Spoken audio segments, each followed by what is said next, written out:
Okay, I would like to call the meeting to order at 7:05. Before we officially begin the meeting, I'd like to briefly state the purpose of our committee. We are an advising committee, and we are here to discuss pertinent topics of our school and community, and at times make recommendations regarding procedure and/or policy to the administration and Board of Education. As a reminder, we met earlier this year in October, had a very productive meeting. Some of those ideas and suggestions have already been implemented in the school.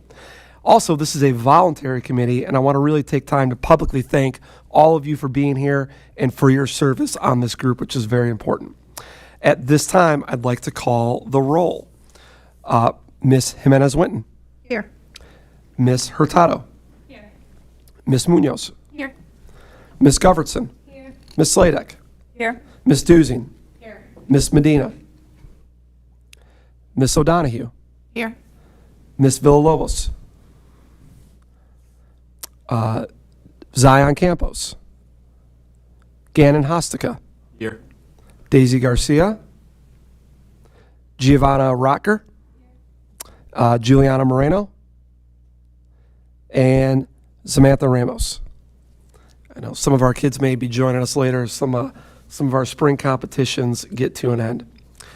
This is the portion of the meeting where members of the public can address this committee on any topic. Comments are limited to no more than 5 minutes, with a total time of no more than 30 minutes for this portion of the meeting. Due to legislation, we will not engage in dialogue with anyone making public comments at this time. We will listen, and where appropriate, the administration will follow up. Comments can be made in person or submitted electronically. We had no electronic submissions. Is there anyone here wishing to make public comment? Okay. Hearing none, we will move on to the approval of the October 26 minutes. You should have a copy of that in your packet at the table. It looks like this. It should be the first stapled packet in your stack. I'll give everyone a few minutes to review that and then ask if there are any comments, revisions, or questions on it.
Are there any comments, questions, or revisions regarding the minutes? Hearing none, is there a motion to approve the minutes? So moved. Second. All right, motion by Ms. Sladek, second by Ms. Munoz. All those in favor of approving the minutes, please say aye. Aye. Aye. Anyone opposed, please say nay. Passes by a voice vote. Thank you.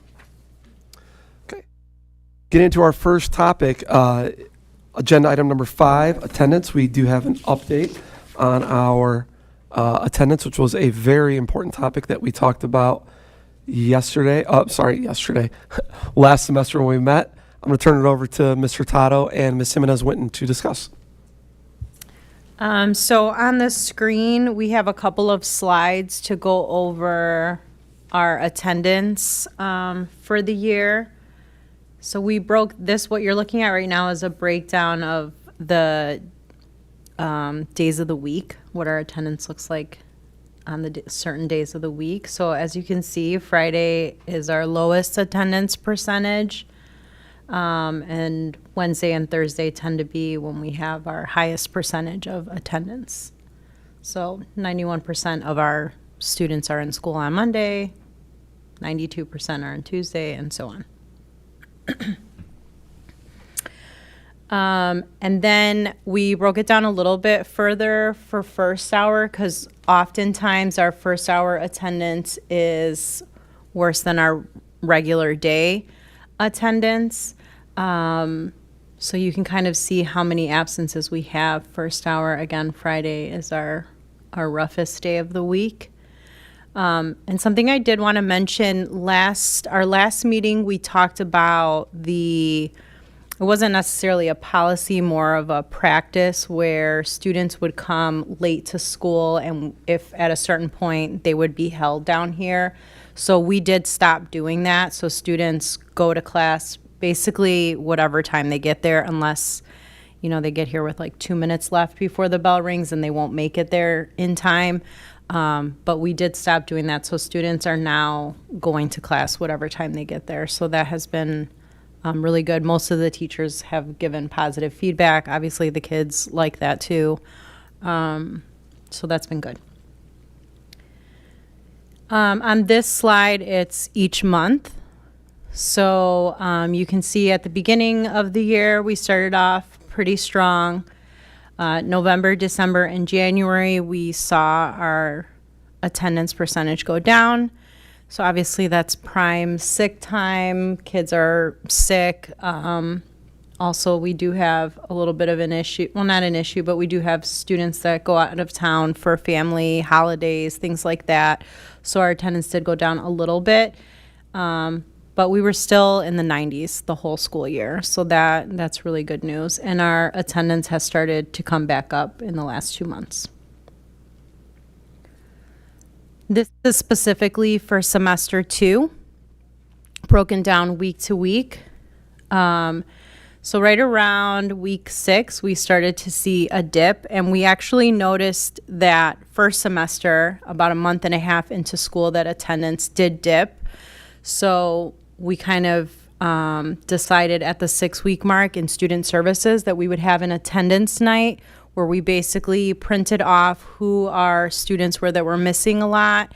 We stayed late that evening and made phone calls home, talked to students, talked to parents, trying to see what's going on, scheduled parent-teacher conferences. So that was right around the 6-7 week, and you can see we had a pretty significant jump after that from 99% to almost 93% attendance in week 8. So this is the second time we've done an attendance night this school year, and each time we've done it, it's been really successful, and I think the numbers definitely show that here as well.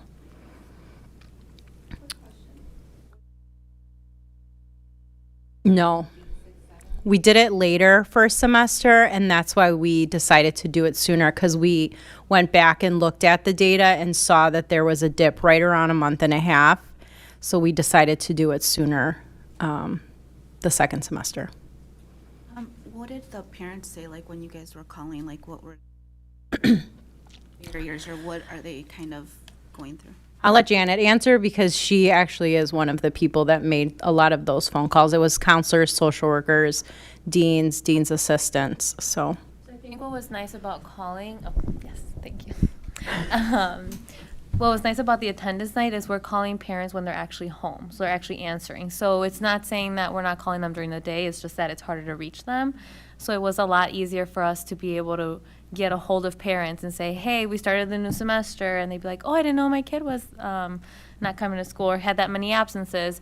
And then we also knew parent-teacher conferences would be coming up in March, so it was like, okay, so just so you know, you can come and meet with us, you can meet with your teachers coming up next month. So that's kind of more the benefit of it, was being able to even get a hold of parents, whereas it's harder to get a hold of them during the day because of their work hours.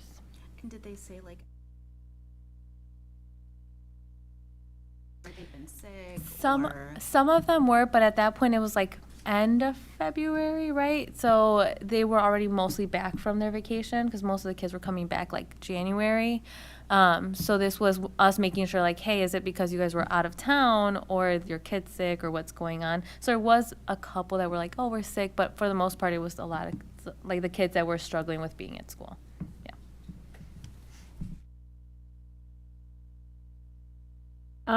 I shared these next couple slides. I shared this data with our staff, particularly our staff that's been here for a couple of years.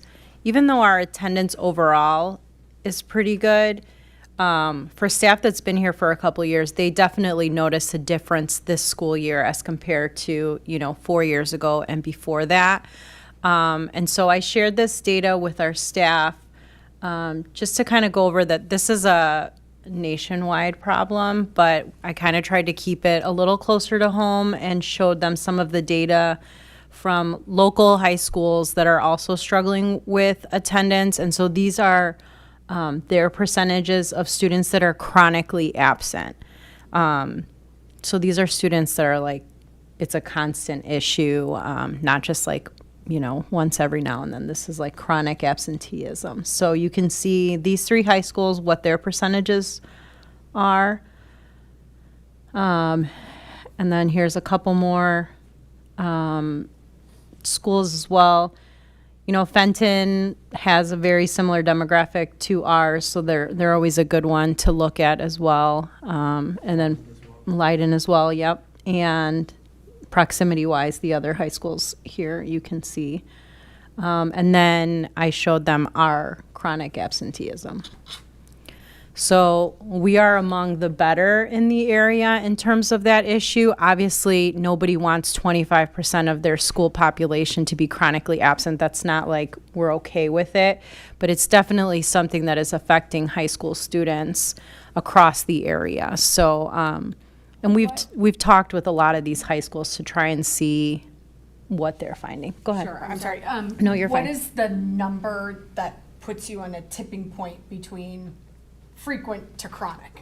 What do we know that? Yes. 10%. So So roughly. 10%, they've missed 10% of the total number of days. Mm-hmm. So 47% of the students at Fenton have missed 10% or more of the total school days. The Correct. previous 180 school days. Okay. Yep.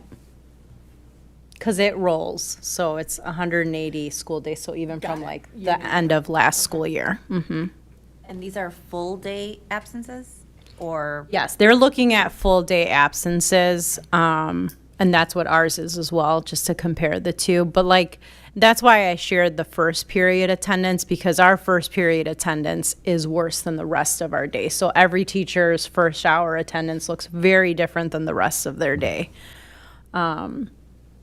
But yeah. One thing you'll notice, the schools here, most of them are in our athletic conference, the Upstate 8. We recently hosted all the principals from that conference for a meeting here on campus, and this is a topic we talked about. Every school is struggling with it, and we talked about first hour, and many of the schools, if not all of them, saying they're seeing more attendance problems first hour than they've ever seen, as well as more full-day absences than we've ever seen as well, too. So it is an ongoing struggle, not just in the area, but the whole state. Dr. Dwyer, is anybody talking about starting school later, pushing the start time back? That's an interesting question. In the immediate area, no. Part of that, I believe, is that we have more unit districts in the area, meaning that, so if, say, for example, U46, if the high school is going to go later, well, then the elementary is going to have to go earlier, and then at some point you've got kindergarten kiddos waiting for buses in the dark, which is usually a no-no.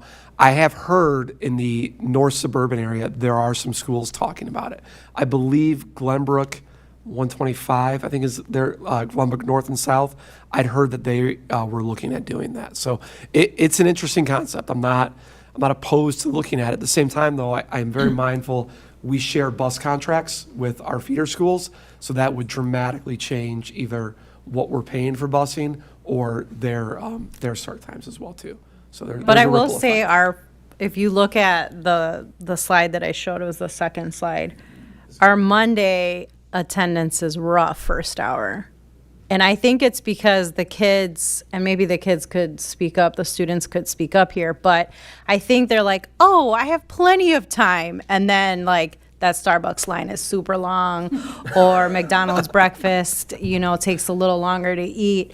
So our tardy line is down the hallway on Mondays, the later we start. Maybe there's a magic number somewhere in between our current start time and our late start time that would be like a sweet spot that wouldn't let them or have them feeling like there's extra time. But the later start is rougher for our attendance and our tardiness. I don't know if Gia or Gannon have anything to thinking add. about that. Kids, I'm like, yes, we'd they're love to hear later from you than guys. late. Yes. Surprising. You're surprised? Yeah. Oh, okay. I mean, I love late starts. I kind of am able to like get up early and get ready, and then I come to school on time. So I would. Anna? I don't think it's because of the start time. I just think it's because it's the start of the week. So Because it's Monday. I think it'd be interesting to see data from past years when we didn't have the late start to see how it compares. Well, that's interesting, yeah. We could pull that.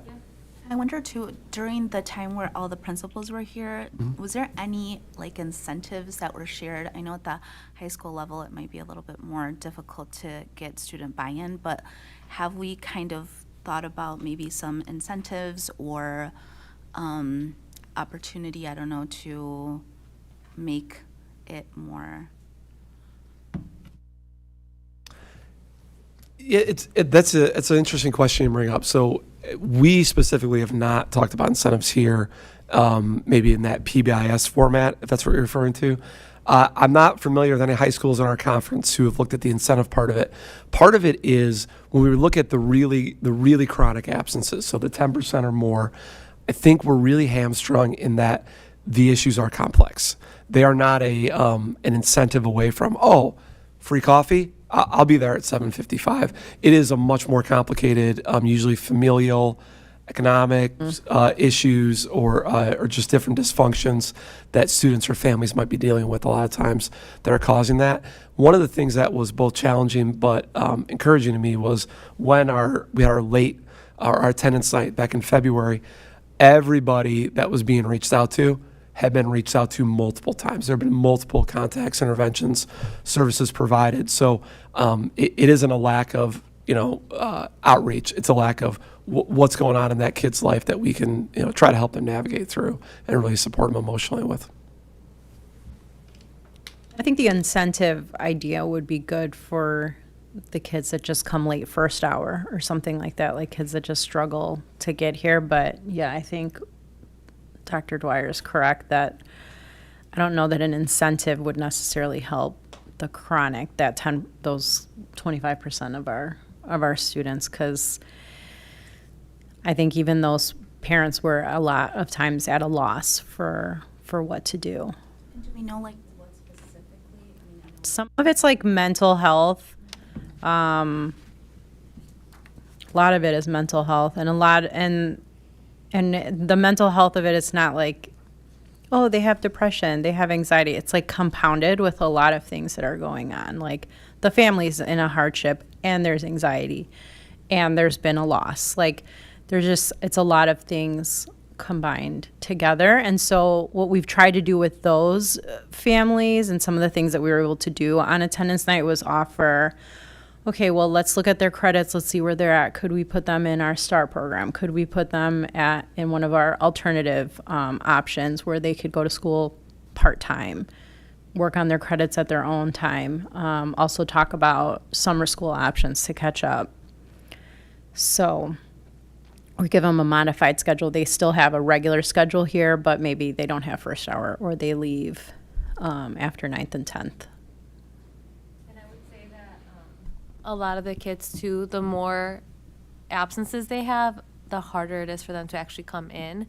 So it's a lot harder for them to feel motivated to want to return to school when they've missed now, like, yeah, they feel so far behind and they feel like, what am I going to do? How am I going to catch up? I'm too far in to be able to get anywhere. So I think that's the piece that they really need a lot of support and a lot of like that team approach, which is nice on attendance nights, because then we have the team there. We could say, hey, don't worry, come in and meet with everybody. We're all going to sit down at the table and figure out a plan for you that's doable for you to come back to school so that they don't feel alone coming back. I know I've spoken with other teachers at other schools.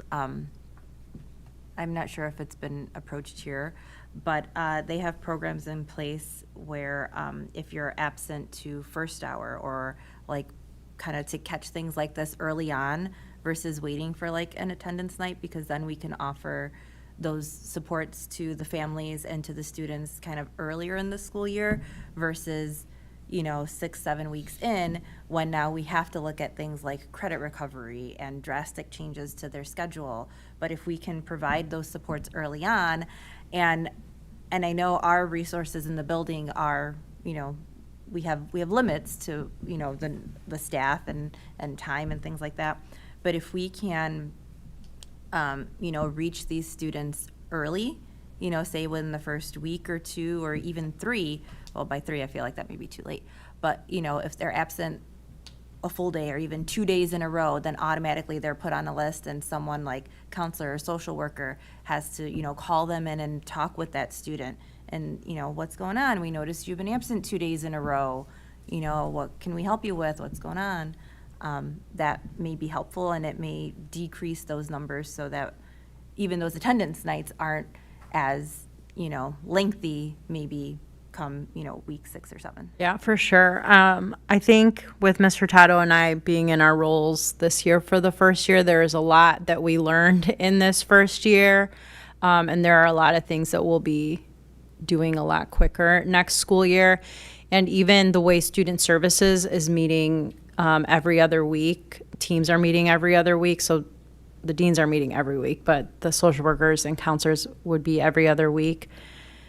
This is the first year we did anything like that. So there's a lot of things that we kind of, like I said, we wish we would have done a little bit sooner first semester that we tried to fix second semester. And so I imagine our interventions will get better and better because, yeah, the quicker we can reach these students. And oftentimes it's just because they don't know that there's options. They think like periods 1 through 10, that's my only option. I have to come to this school and there's no other option. So the sooner we can get a hold of the kids and provide those opportunities and interventions, the better. I think that's what Ms. Hurtado can speak to next, because Ms. Sladek, to your point that getting them early, that has been their focus. With the addition of additional social workers and additional counselors this year has allowed for that every other week team approach to get a kid before it really does snowball into, hey, we haven't seen so-and-so for 2, 3, 4 weeks. So I'll let you talk about that now, Ms. Hurtado. Yeah, so the approach we're taking with interventions in terms of like the attendance is we have now like dean's assistants, social workers, counselors, and deans all reaching out and trying to get to the student depending on the number of absences, right? So we have like Sandra and Morrow starting off, and they check in with kids when they've had like 4 or 5 absences. Then it moves on to social workers, counselors, and that way that gives us a chance to start figuring out like when they pull in a student, like is it a mental health reason that they're missing so much school? And if it now continues after that, then it's okay, let's bring it to the dean's office, and now we bring in, like, so we'll have like a list of these things where like either we conference with the student, we call home, we bring in the parent, and then bring everybody on the team into this meeting so that everyone, because it's not an easy, like, which each kid, it has there's different reasons, right? You're not going to have one concrete way of every kid is going through the same exact thing, and there's a plan for each kid. So it's very individualized, and it's really good to have everyone on the team there to be able to say like, okay, well, I can help you with this, and I can help you with that, and let's come up with what's the root cause of why you're not coming to school.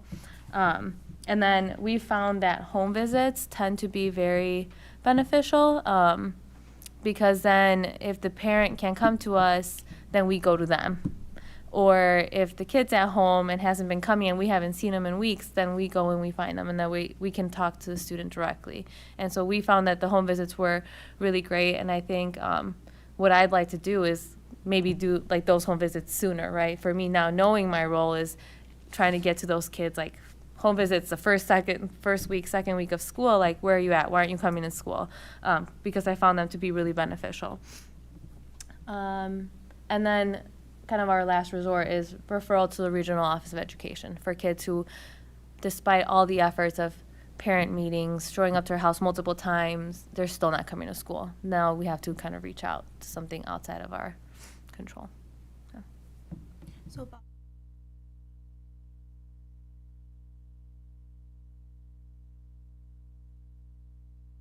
It's like it's hard to count because I'll do some, Maro does some, like we just, like different members of the team will do some. So you might have like a social worker go with Officer Lovato, or you might have a counselor go, or you might just have like Sandra or Maro go, or I sometimes go. So it's hard to say.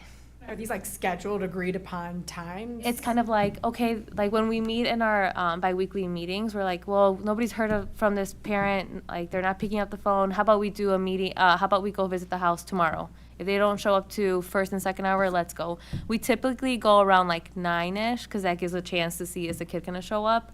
And also you have a better chance of the kid being at home because they're probably still sleeping.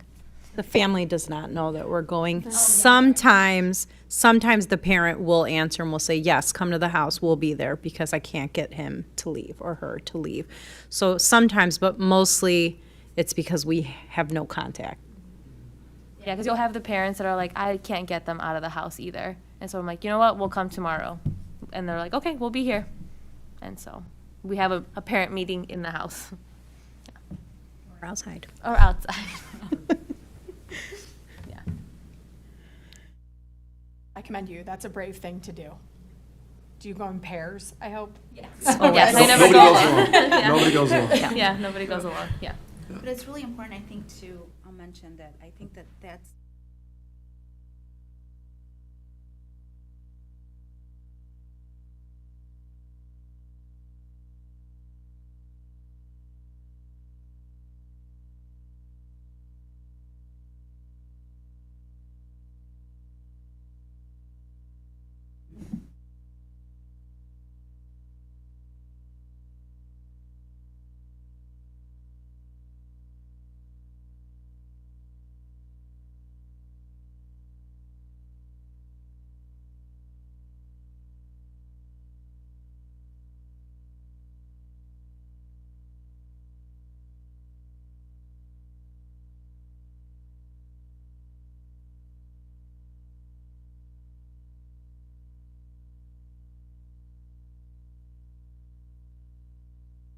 Yeah, I'm glad you brought that up, Miss Munoz, because we've expressed some of that frustration too. It used to be once a kid got to the ROE, that was it, and they showed back up because it meant court, it meant a ticket, it no longer means that. So it's challenging. But I really want to commend these two, but as well as the entire student services team, because they showed that it's a slow grind, but it's getting better, and it will get better, and it'll continue to get back to what I think we all want. But it's one case at a time, and it's a lot of hard work and working with families, and there's no one policy, one systematic change we can make to fix it all. So they've really been doing that hard work in the wraparound services, so I've been very appreciative.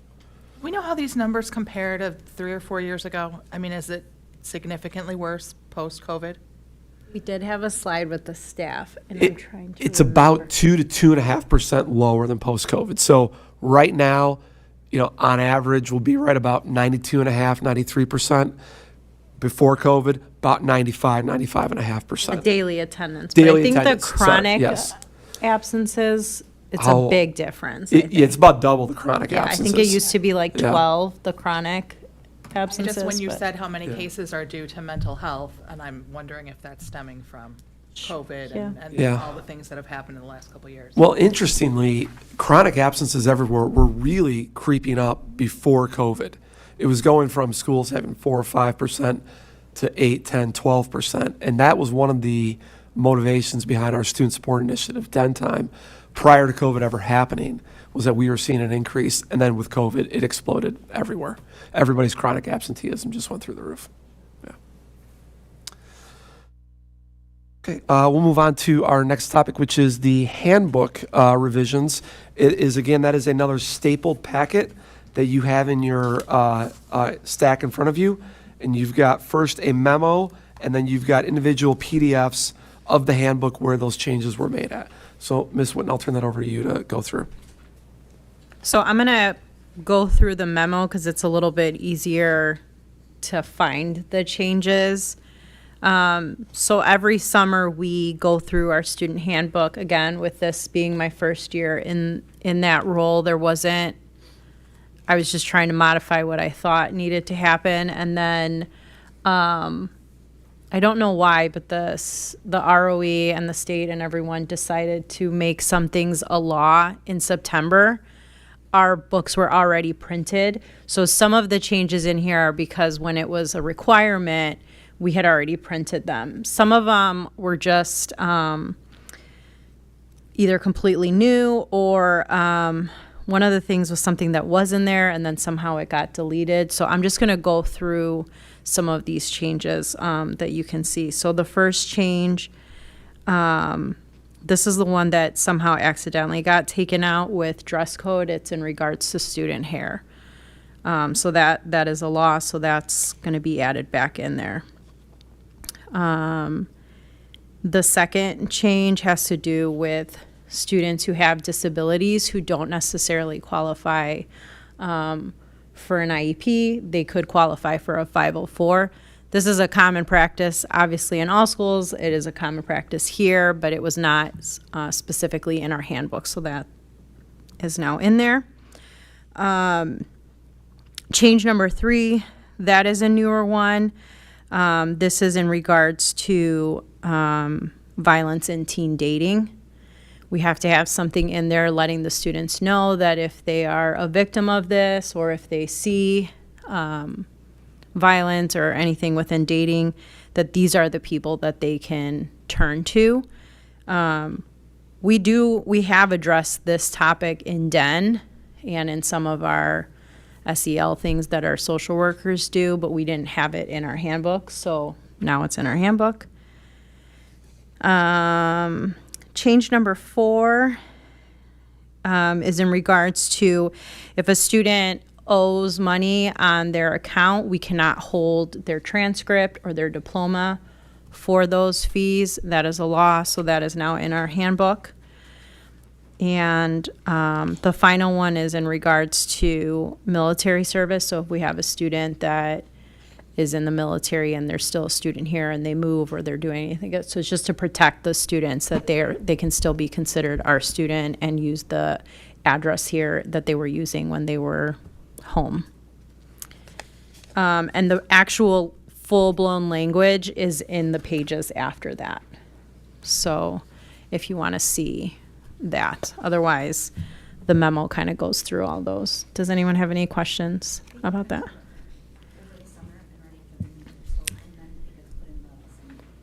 Yes. One thing Ms.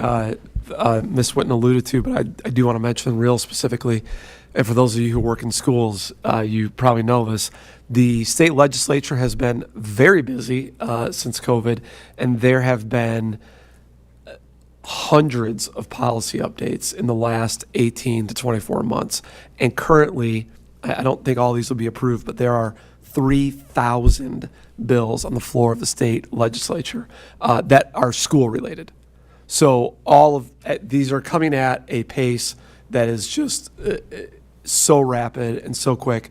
All schools are having a hard time just keeping up with all the policy language to make sure that we're in line. So, for example, the dating one Ms. Whitten alluded to, we had language in there, but the policy was changed to it has to be exactly how you report it. So that's why you see us specifically say this person, this person, this person. That wasn't there before.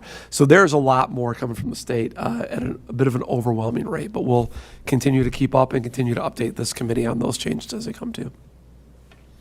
You don't need to raise your hand, Ms. Sladek. Yep, you're all good.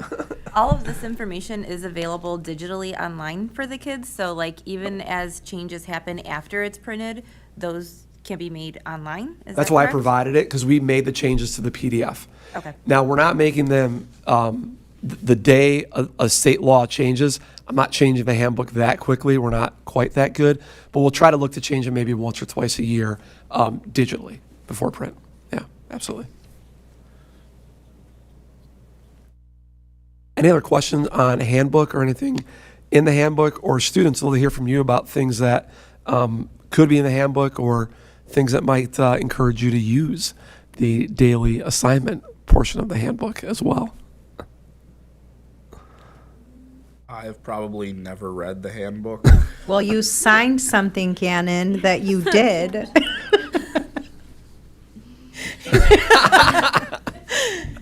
No, yeah. I just feel like a lot of the things in there are kind of like given. So like the one about the hair, like that's Right. nobody's gonna be expecting to not be allowed to wear a certain hairstyle. So I feel like Yeah. there's not much incentive for somebody to. Well, and I think a lot of the things that are important to students that matter to you guys, we're trying to get those to you in a different way. So some of it is given to you in your health class. Some of it is given to you during den time. So there's other ways that we get this information to you other than the handbook. So yeah, the handbook is just so that when we get audited, we can show that that is something that we're following. But obviously what's most important is that you all know the resources, the rules, codes of conduct, things like that, that you guys have that information. All right, we're going to move on to our next topic, which is our Tier 2 academic support structures. So this is an area that we've invested rather heavily in this school year. We've added quite a few things in to try to support students as we have returned from COVID. Let me give a quick graphic here. So we've had AVID. We are in, believe it or not, this is year 10 of our AVID program, which we do consider a course-based Tier 2 support. What I mean by that is it's a course that you take during the day. So it comes in the place of an elective. We also have our Student Resource Center, which is, I guess what I would say, study hall on steroids, meaning that it's time to get work done, but it's very structured. There are lessons on executive function, social emotional well-being, organization, all the habits of mind that help you be successful at school. And we've also added in this year Core Lab, which is a very intensive, there are 4 content teachers, one for each of the core graduation content areas, and it runs 5 times a day. Kids are in there to get support in each of those content areas to help them pass those graduation required courses. So we've really added a lot to those course-based ones. We've also added significantly to what I would call our non-course-based, meaning after-school tutoring, academic support during den time, and having daily study or weekly study hall opportunities during den time as well. One of the pieces of feedback that we're hoping to get, especially from the kids and parents as well too, is we are seeing an uptick in the number of kids who are accessing the non-course-based supports. But what else could we do? What are some other ways that we could put these out there so that more kids who need that help will access it? And particularly, I mean the after-school tutoring, which we provide buses for, as well as the academic support time during den time. So I'll open it up to parents, students, teachers as well too. We'd love to hear from you on this. Academic support has limits on the number of students per day, right? Yes. Are we at those limits every day? No, we're not every day. Math is the one that probably gets the closest the most often, but there's almost always room in science, English, and social studies. So is there opportunities to change what those limits are? We are looking at trying to up that for next year and put a few more teachers in there. Yeah. How would we be doing that? Would we be condensing den classes to be bigger, or what would we be doing there? We've added some staff, so some of it's going to be more just the way we are able to move some things around. We don't anticipate den sizes getting much bigger. Good question, though. For the students that are struggling, are these like the AVID, the SRC and stuff, is that like, because I know AVID's an elective, so like if a student like, let's say is struggling, and they don't take that elective, can they like get put in it by like a teacher or?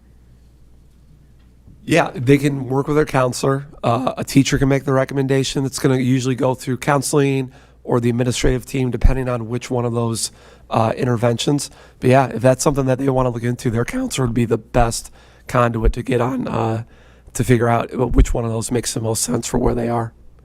And Avid works the best when kids started as a freshman and do all 4 years, but we add a lot of kids in throughout their 4-year career.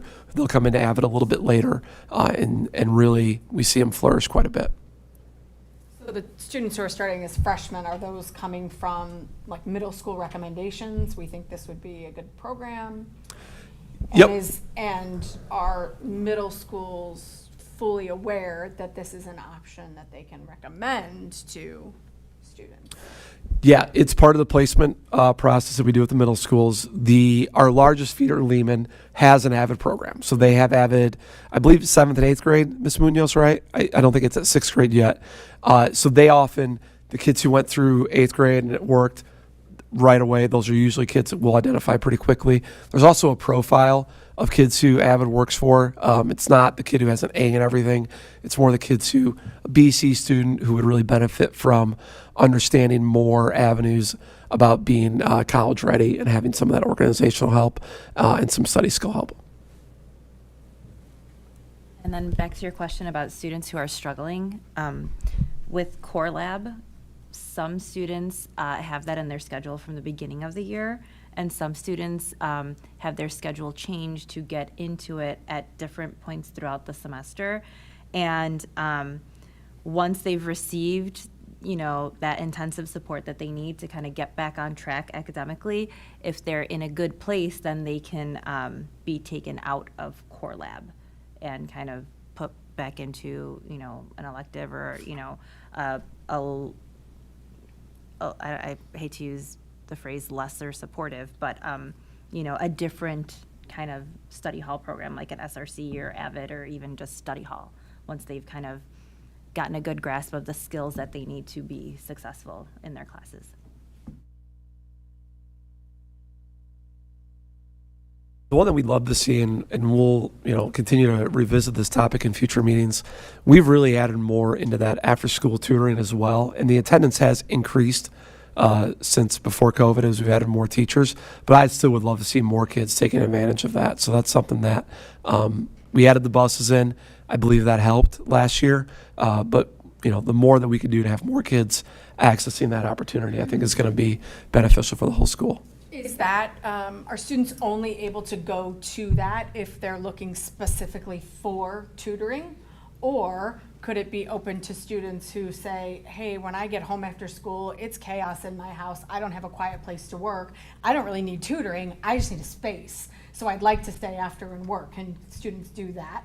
They sure can. It's just, it's in the library, which, as everyone knows, is a great new space, and kids love to just be there.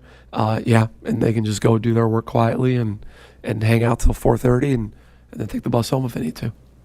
Is there an opportunity to do tutoring before school? I know we're already stretching the teachers, asking them to stay after school, but even on a limited basis before school, I know my daughter has something every single day after school, so she can't go. She would like to, but she can't. So I don't know if before school is an option. We haven't really conceived of that. That's something to think about. I'd love to hear from the students on that. Is that if we had 7:30 tutoring, is that something you think kids would take advantage of? If I didn't, or if I had after school things and I would have to go to get that help, then I definitely would. But I definitely wouldn't wake up early just to get up and get extra help, because most of the time during the day, I just spend a few minutes after the class just talking to my teacher about it, and then figuring out a time where I can meet with her and talk, because especially having study hall, since I have study hall, it's really effective just to be like, oh, can I come in this hour and just talk about my what's going on in the class. I know there are some course-specific things that teachers do before school. Like my girls are both in AP Hug, and they have done test talks or other things before school, and if they've needed them, they've been happy to get up and come to them. So We are lucky in that our staff are here at 7:30 at the latest, and 7:30 to 7:55, you do see kids moving around, talking to teachers, checking in with them. So that is a nice window of time. But to your point, Ms. O'Donohue, is if there were a structured study table of some kind, would kids take advantage of that? Something we could look into. Is there a certain qualification that maybe makes this like more of an option? Like,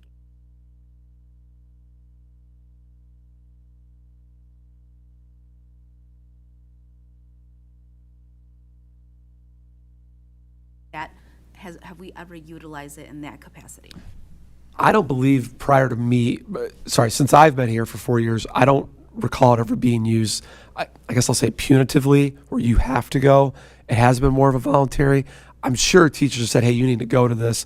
But in terms of attaching a punishment to that, I'm not sure. Ms. Sladek, I know you've got a lot of institutional memory on this one. Well, not so much with like after-school tutoring, but with Core Lab, yes, for sure with Core Lab. So Yes. our students who are failing 4 or more core classes, or just 4 or more classes. 2 or more, we'll look at them, but if it's 4, If we'll it's 4, we'll for almost certainly sure, put you they're, in. Yeah. they're put into Core Lab.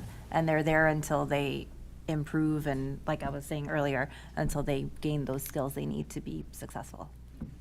Yeah, and I think that, sorry, with after-school tutoring, what I've seen in the past with like when we're, like let's say in a parent meeting, it's like there's a sign-in sheet, or then we can say to the parents, hey, let's all make the agreement, you're gonna agree, you're gonna come to get that extra support you need. Not in the sense of like being a punishment, but more we can track that you're there and know that you're there. So kind of holding them accountable to showing up more, so than like a punishment. And I've seen it more used, not necessarily as a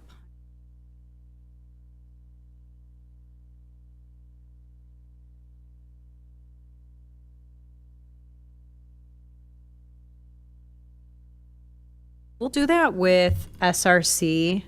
So if a student's in study hall and they're failing 3 or 4 classes, we'll have a conversation, counselor and myself, and I'm speaking with my ESL hat on, and we'll talk to the kids and we'll say, okay, you have a week and a half to turn it around. I want to see you going to class every day. I want to see you turning in some stuff. If I don't see an improvement, then you're going to get moved out of study hall and into SRC where it's more structured.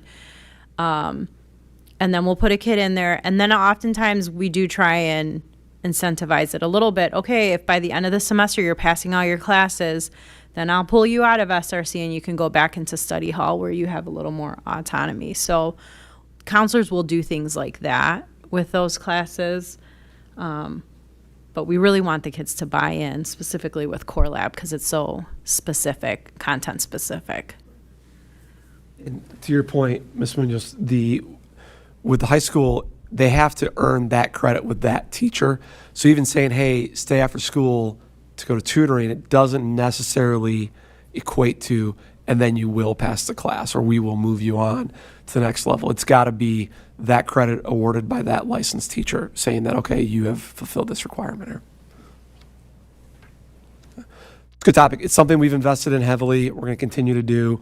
We know our kids, they need the support, and we want to try to find a lot of both ways we can do it in their schedule as well as outside of their schedule. So as whatever we can do to adjust that, we're going to keep looking at. What are the numbers typically on like? For tutoring, top of my head, I don't know, but that's something I can find out. We can talk about. Yep, good question. Okay, I'm gonna. Sorry to interrupt. Do we have any data on how Core Lab is going? Are we getting kids back forward, having them make progress? How's it going?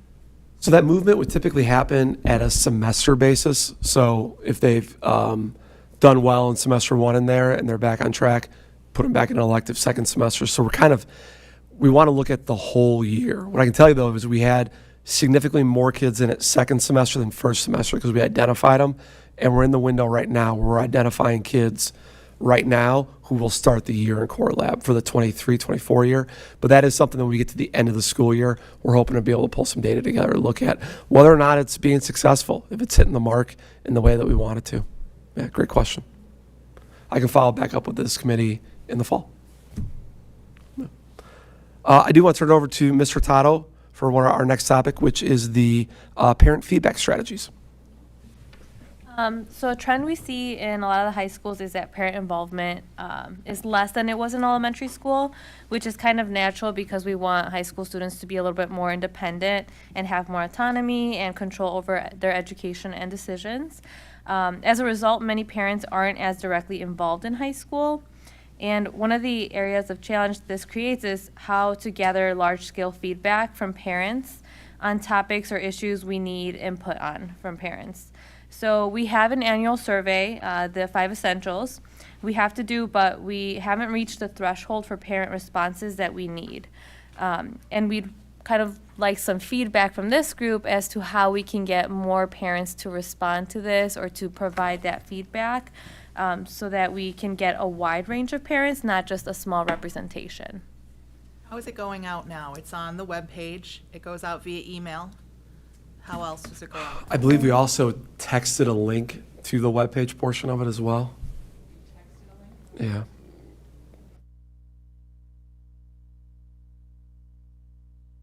Newsletters, it's, yeah. The other Can I newsletters. suggest texting? I didn't know it went out via text. I didn't remember Yeah. that, but. And I'm guessing if it's texting, it's probably done both in Spanish and English. Spanish and English, yeah.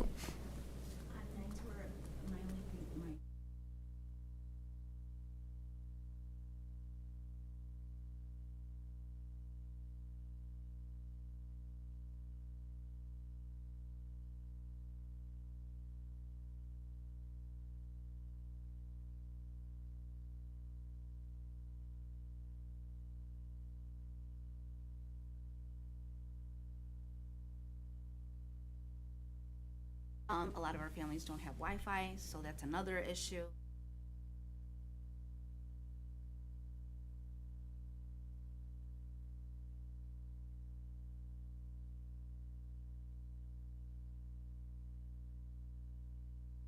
Participation and that feedback, yeah.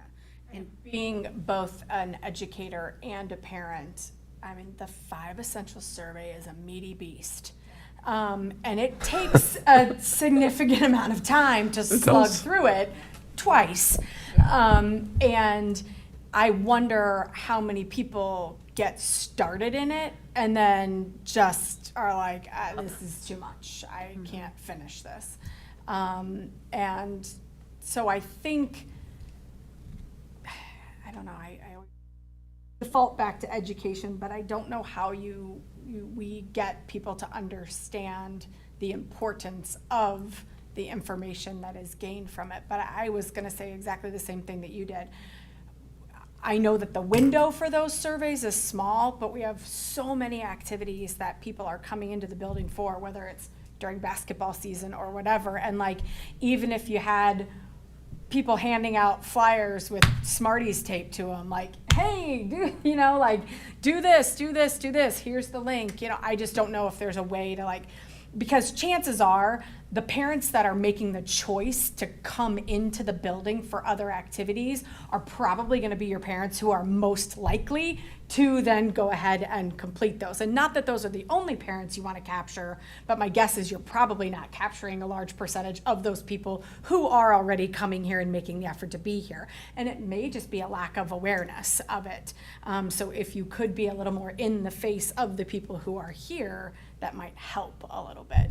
Adding that explanation as to why we want their Yeah. feedback. Yeah. And for the Spanish,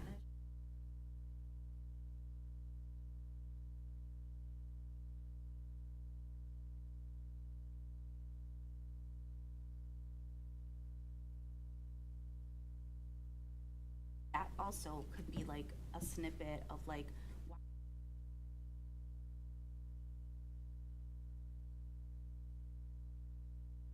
Chromebook. I'm thinking like a QR code Yeah. on, on a flyer. Want to spend money on a mailing, but what about like a postcard with the QR code on it? For families that don't have Wi-Fi, pretty much everyone has a cell phone or Yeah. access to a cell phone, then it's a QR code. You could take it on a cell phone, yeah, Exactly. Yeah, yeah. okay, I like that idea. Advantage of the time when parents are already in the building and can. Yeah, One of the challenges I'll say with the 5 essentials that you pointed out, Ms. Dusing, the time the timing of the window, it is not a great time in the educational year. It's the February, March window, which is, as I like to refer to, it's just the darkest time of the educational year, both in terms of sunlight and people are just kind of groggy. And there's only literally 1 or 2 soccer games that happen in that window of time too. But When do you run registration for the new year? April. So the window's closed by the time it's open. Okay, so you don't have any. It doesn't coincide with that. Oh, and Yeah. 8th grade. Parent-teacher conferences, maybe? Yeah, maybe. That would be a good It opportunity. is. It's at the very end of it, but you're right. Yeah, we might be able to do something there. Yep. Does it have to be in that time frame? Does it have to be February, March? Yeah. So the school really has very little control over the administration of it. We provide the contact information of the teachers, the students, and the parents, and then the state takes it from there. We're not really allowed to know even how many people started but didn't finish, or Right. yeah, we're not in the driver's seat in any way of it. Is there a way for parents to be able to either screenshot the, like, thank you for completing? Because I'm just thinking, like my kids ask me every day, Mom, is there any contest at school that could get me a parking space in the teacher's lot? And I'm just thinking, like, things that don't cost money, but that you could say, hey, if you complete this and your kid brings in the screenshot that you did it, we'll enter you in a raffle to be able to get a parking space in the teacher lot for a semester. Or, just stuff like that you were talking about, incentives. And it's, incentives that are meaningful to the kids might be something that they would go home and be like, do this, I want this, kind of thing. Be a free lunch or something Yeah. from the cafe or, Yeah. Coffee too. or WeGoWare. Mugs, all kinds of stuff. That's the number one thing that motivates my kids to get to school on time is not having to park Street down parking. at Kurt McGee. We gotta get there. Street parking. I like it. All right. Good. It's funny. She is nodding her head. Yeah. Good. Okay.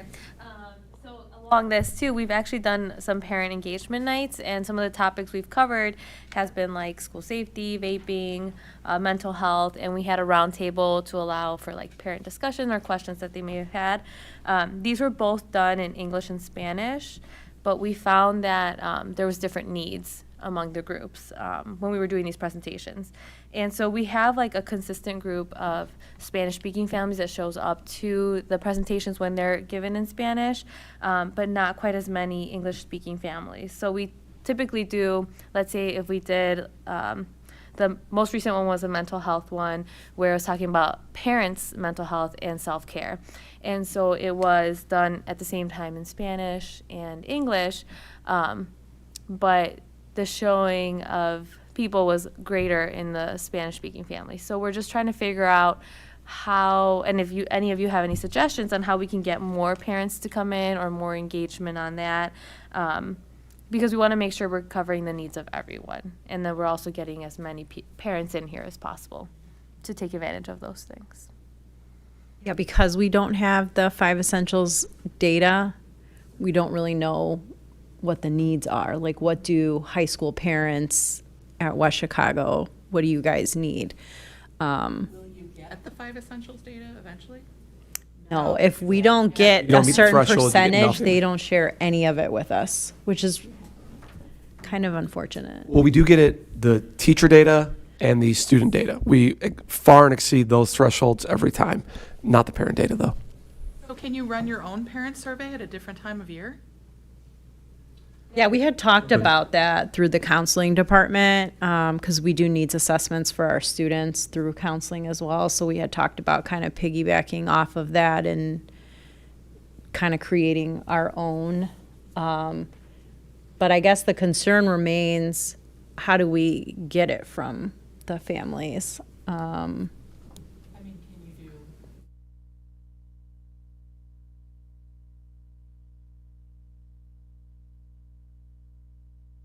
That's Yeah, I very wonder if we simplistic. did I our don't know own, what we would get, what the And percentage would be. We've done those. We did those particularly in the throes of COVID. We were really pushing some of that out as we were trying to just communicate and figure out what was going on. And I will say, even in that highly engaged window of time, we struggled to get a response rate significant enough that we felt good about the data being representative. So again, I would ask, how are those sessions being advertised to parents? Are they on social media? I know they're on the newsletter, the weekly newsletter, and I'm sure they're on the website, but are they on social media? Are they being emailed? Are they being texted? Like, how are we inviting people to participate? Same way. And So also we did- like parent we did phone a calls. robocall. A robocall, yeah. A text like two days before we did the text, a robocall like a week before, an email, and then yeah, they're on the newsletter and the website. I don't know if she put it on social. I know we have put it on social, but I don't know that I can say we've done it for every single one. The social is the only one that I'm not too sure of because I don't personally check it. But we can look into that. I mean, even when we did the roundtable, the topics that came up with Spanish-speaking families and the topics that came up with the English-speaking families were so different. And I was glad that we only had like 6 English-speaking parents that were there, but I was really glad for those 6 parents because it was really insightful. And I've always worked with the bilingual population pretty much my whole career and definitely all my time here in the last 8 years. So I feel like I have a pretty good feel for what a lot of the Latino families need in town here. But I was like, what does everybody else need? So it was really, I wish we had more people to really be able to service the families and what it is that they need. Is there a Zoom component as well, or it's only in person? That's what Ms. Hurtado and I were talking about today, because I know there's another local high school that does them on Zoom, and I personally, as a parent, have gone on the Zoom one for some of those topics, and so I'm like, maybe it's that, because, I mean, even today, I'm sure we all had our kids in a bunch of different activities, so maybe I did say maybe the last one, because we have one more parent engagement night in May, and I was thinking maybe we can try it out, the English one. I think the Spanish-speaking families, they tend to want to come in. So maybe we keep that one in person and maybe try the English session on Zoom to see how it goes. Well, and I think another thing that I don't think my own district doesn't capture it well enough either is, and I just pulled it up to confirm because I thought it was true, when you go to the school website homepage and you have this beautiful banner, up until they added these 3 athletes that were state champions, the pictures on this banner have not changed since my sophomore started school here and maybe before that. And this is colorful and bright and beautiful, and I think could be, at least if somebody's going to the website, a place where you can put things that are more relevant. You know, like for example, the next thing that was right under there is a link to the, 2022 fall sports video. Now there is a 2023 one, but you have to look for that, for the winter sports. So I think if there's a way to update this a little bit more, it's very eye-catching, but it's the same thing that scrolls every time.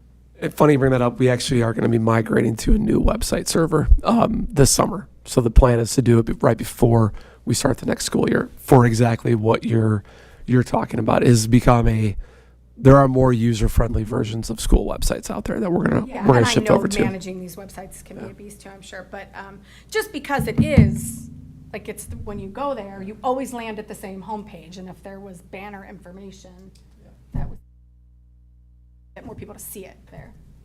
One more thing I just want to add. Cold calling for this community is also a really big thing because I feel one more robocall, one more text, one more automated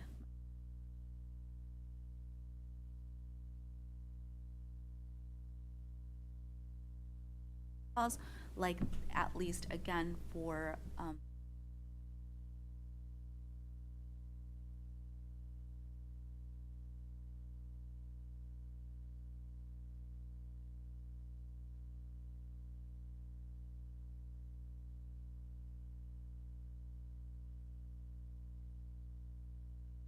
What about the idea of taking that a step further, having mentor families like those of us who have kids who have been through it a while, we know about things, and having us be willing to make phone calls to other families to say, hey, I'm a fellow a District great idea. 94 parent.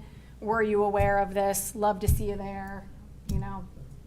Because I think there'd be a lot of us who would be At willing Essential to do Surveys, some this of is why that. you have to do it, you know? Yeah, yeah, I think we'd be willing to do some outreach on behalf of our school, because we want it to be the best school it can be for our kids too. Very good. Those are good ideas. Excellent. All right. Moving on, before we get to our last topic, let me just say, so this is our last meeting of this school year. So for next year, we'll have to ask each person, Gannon, not you, you'll be graduating. So unless you want to come back from college and serve on the committee, but you let us know. We will ask you to reapply, and that form will go out. I'll send everybody an email reminder. And obviously, we always want to get a representative group to serve on this committee. So we'll see who applies and make some good choices. But obviously, your service 1 year, really helps be a member of the committee the following year, having that experience and knowing what we've talked about. So with that in mind, I do want to open up, talk about future topics for our fall meeting of the 2023 school year, because believe it or not, there's only 7 weeks left in this school year, which I'm having a little bit of a hard time wrapping my head around. So, go ahead. Mr. Ostka, you got something? I just went on the exchange trip to Spain, and I know like those kids will be coming here in that fall, and I feel like when we went there, like everybody in that school knew we were there. We went and talked to little kids about like what America was like and like what Chicago and our place was like, and I think that'd be a really good cultural experience to like be able to have those kids from Spain like go around to classes here and kind of talk about what its life is like in Spain there compared to here, and like have like maybe den classes preparing like questions for these people, because I think that'd be a very good cultural experience. We have done that in the past, but obviously your high school experience during COVID has tweaked that a little bit. But we typically do have the Spanish exchange, all of our exchange kids go present in different classrooms. But I like the idea of maybe doing it during den, because we could probably hit more classrooms. Auditorium. That's great. Yeah. That's awesome. Great, thank you. Cautiously say that we should talk about grading next time. Okay. Yep.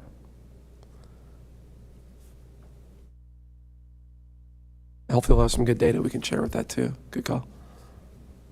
I would like to see kind of an email or what I had mentioned to you prior, Dr. Dwyer, looking into revamping how our ISS program is working and what kinds of interventions we can put in place for students who are assigned to ISS, so that we don't have, one, the frequent flyers, or two, just for the first time offender, to use that word, that they can have like a learning experience and they can grow and then try to be successful going forward. I'm thinking more, SEL curriculum type stuff. I know the way it currently works, teachers send work down. There's not a lot of academic support available there. And so as a teacher, I know when I've had students who go down to ISS, I rarely get any work completed. And that's been as long as I've been teaching here, that's been the case.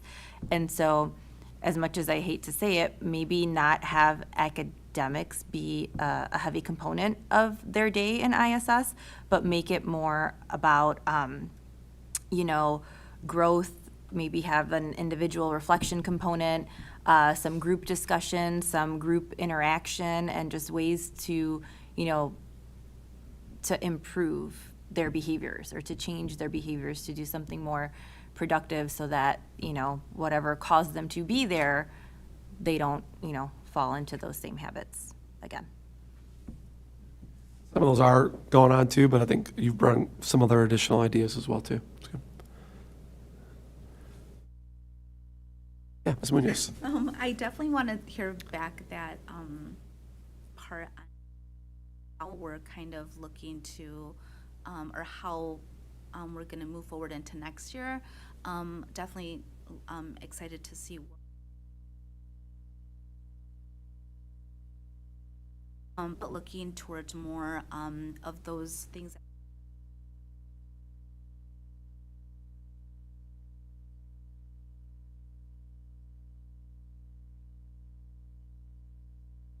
And also to that parent component, because I really like that partnership, that parent partnership, and seeing, you know,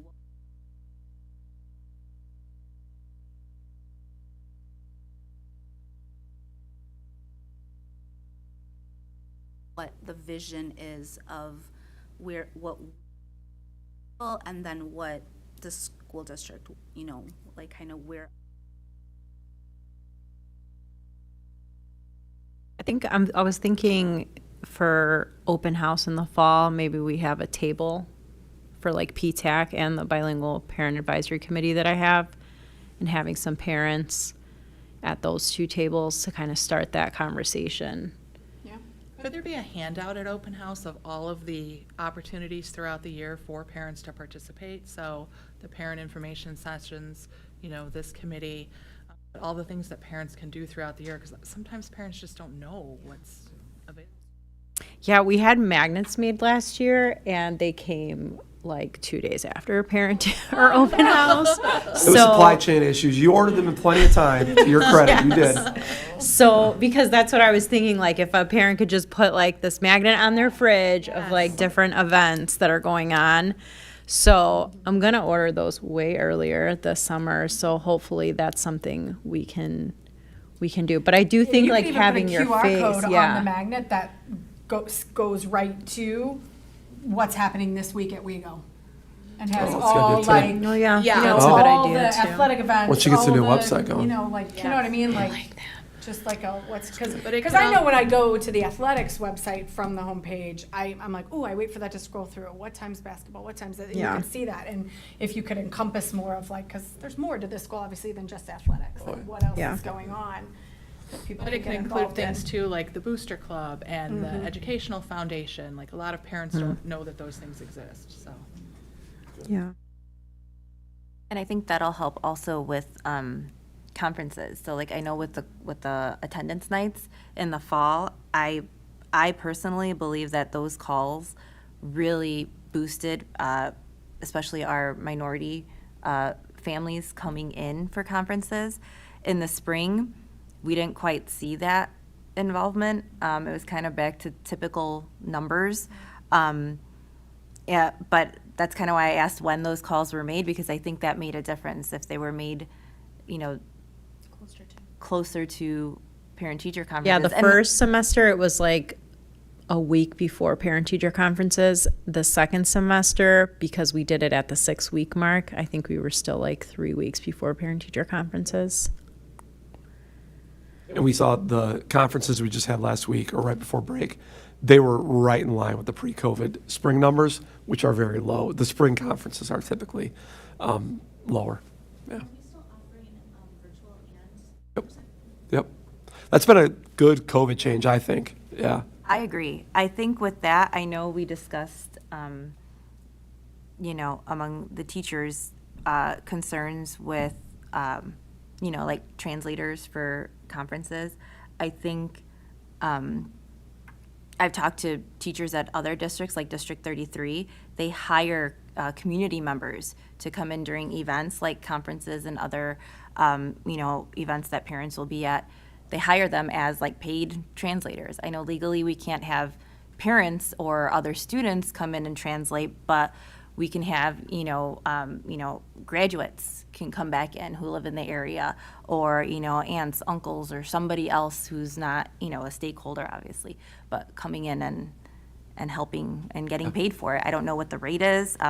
They're gonna get back to me on that information, or who pays, whether it's, you know, the Teachers Association or the district, or, you know, who fits that bill. But I think that's a great way to get community involvement as well. Yeah, and that'll actually be, we have a different committee amongst the teachers and administration, the collaboration committee. That's a topic on the agenda tomorrow. So it's one of those things of we're going to see if we can flood some resources with the, as we see a rise in the need for translational services. Yeah. Ms. Winton does a great job of connecting all the dots on that, but every year we just see more and more need for that.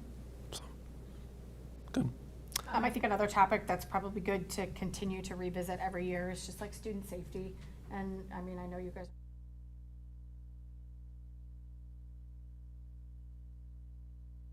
Student and staff safety.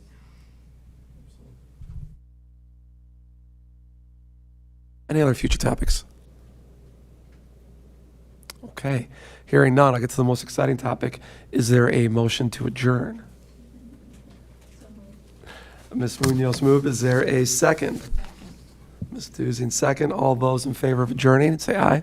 Aye. Anybody opposed? All right. With that, I'm going to, the camera will turn off in 60 seconds, so just be aware what you say for the next minute is still going to be caught. Thank you for all the packets. It's so well organized. Oh, no,